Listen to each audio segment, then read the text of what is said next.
تو پہلے تو اس سے اللہ تعالیٰ کی رحمت سے معافی مانگی کہ یار معاف کر دینا، آپ کو جو جو یہاں اذیت ہوئی، تکلیف ہوئی، آپ کو ذہنی قلبی جو قوت ہوئی، آپ ہمیں معاف کر دینا. اور آپ مطلب چاہے آپ دعا کرنا اللہ میرے بیٹے کو صحت عطا کرے. تو یوں کر کے معافی مانگا. پھر ہم نے اسلامی بھائیوں کو بھیجا اس کے گھر پر کہ اس کے گھر پر جا کر بھی اس سے معافی مانگو جس نے اس کو ڈرایا دھمکایا. یہ الحمدللہ میں نے امیر سنت کو یہ عمل اتنی بار کرتے دیکھا. ایک دفعہ ہم کہیں سے آ رہے تھے تو وہ کچھ ایسا یاد آ رہا ہے، پیر کالونی کی گلی میں ٹرن ہوئے تھے اور گاڑی ٹچ ہو گئی تھی کسی کو، اور آپ نے گاڑی رکوائی تھی اور معافیاں منگوائی تھیں. اور بلکہ جب میں مدنی ماحول میں نیا آیا تھا میں تب سے دیکھ رہا ہوں میرے سنوں کا یہ معافی مانگنے منگوانے والا. سوزوکی کو ٹچ ہو گئی تھی اور اسکریچ لگ گئی تھی تو معافی مانگو، معافی مانگو، معافی مانگو، معافی. ایک ہی دھن ہے بدر، معافی مانگو. وہ اپنے پیر کالونی کا واقعہ کچھ اس طرح یاد آ رہا ہے کہ خیر میں تو ڈرائیو نہیں کر رہا تھا، جو ڈرائیو کر رہا تھا قصور تو اسی کا تھا، میرا تو تھا ہی نہیں. تو گاڑی ٹکرا گئی تھی، یہ میں نے دیکھ لیا تھا.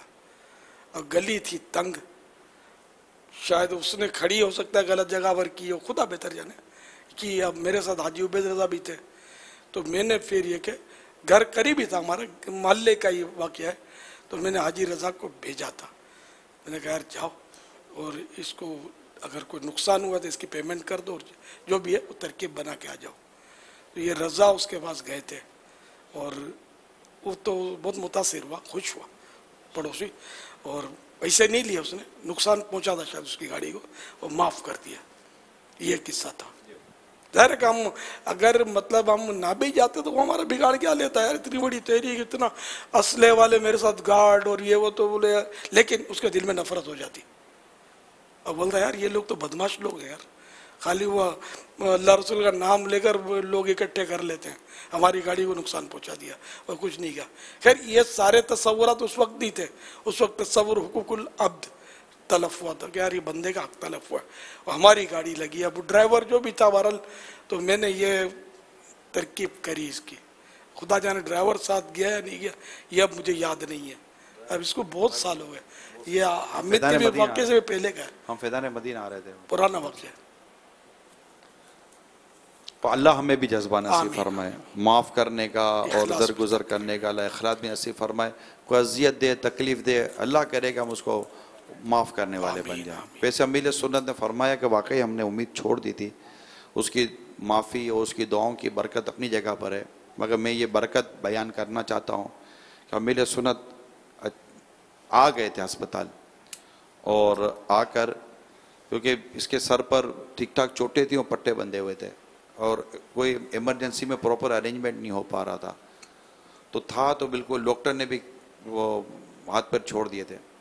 تو امیر سنت تشریف لائے، اور امیر سنت تشریف لا کر آپ نے اس کے سر پر اپنا ہاتھ پھیرا تھا. تو مجھے اس وقت بھی اسلامی بھائیوں نے کہا تھا، اور مجھے بھی یقین ہوا تھا کہ مجھے کہا تھا عمران اب تسلی رکھ، باپا نے اس کے سر پر ہاتھ پھیر دیا ہے. الحمدللہ بالعالمین. کیا کیا بہانے بنتے ہوں، اللہ تعالیٰ رحمت والا ہے، کرم والا ہے، تو یہ ہو جاتا ہے. الحمدللہ رب العالمین. تو معافی کی بھی برکت ہو، مرشد کی دست مبارک کی برکت ہو، ان کی دعاؤں کی برکت ہو، کیا بھی برکت ہو. اللہ ہمیں عاجزی ہے ان کی ساری اور تواضع عطا فرمائے، اور ہم ظالم نہ بنے. بس صلو علی الحبیب صلی اللہ تعالی علیہ وسلم. نیت کر لیں میٹھے اسلامی بھائیوں کہ اب ہمارے ساتھ اگر کوئی زیادتی کرے گا بھی تو ہم اس کو معاف کر دیں گے. ایک کال ہم چلا رہے ہیں. السلام علیکم ورحمۃ اللہ وبرکاتہ. وعلیکم السلام ورحمۃ اللہ وبرکاتہ. میرا نام دیفا ہے، میں عرب شریف سے بات کر رہا ہوں. میں نے جھوٹا چور اپنی امی سے رسالہ سن لیا ہے. انشاءاللہ زوال میں جھوٹ نہیں بولوں گا، جھوٹ کے خلاف جنگ جاری رہے گی انشاءاللہ زوال. السلام علیکم ورحمۃ اللہ وبرکاتہ. وعلیکم السلام ورحمۃ اللہ وبرکاتہ. مدنی منع نے مکتبۃ المدینہ کا رسالہ جھوٹا چور امی نے پڑھا تو انہوں نے سنا، تو اب انہوں نے نیت کی ہے کہ میں جھوٹ نہیں بولوں گا. جھوٹ کے خلاف اعلان جنگ کر دیا انہوں نے. کاش ہم سب کرتے ہیں جھوٹ کے خلاف اعلان جنگ. جھوٹ کے خلاف جنگ جاری رہے گی، شیطان کے خلاف جنگ جاری رہے گی، غیبت کے خلاف جنگ جاری رہے گی، مسجد برو تحریک جاری رہے گی. صلو علی الحبیب صلی اللہ تعالی علی خوف خدا ہو عشق مصطفیٰ، علم و عمل اصلاح معاشرہ، خوف خدا ہو عشق مصطفیٰ، علم و عمل اصلاح معاشرہ، فقہ شریعت و طریقت کا ہے مجموعہ مدنی مذاکرہ، ہے مجموعہ مدنی مذاکرہ،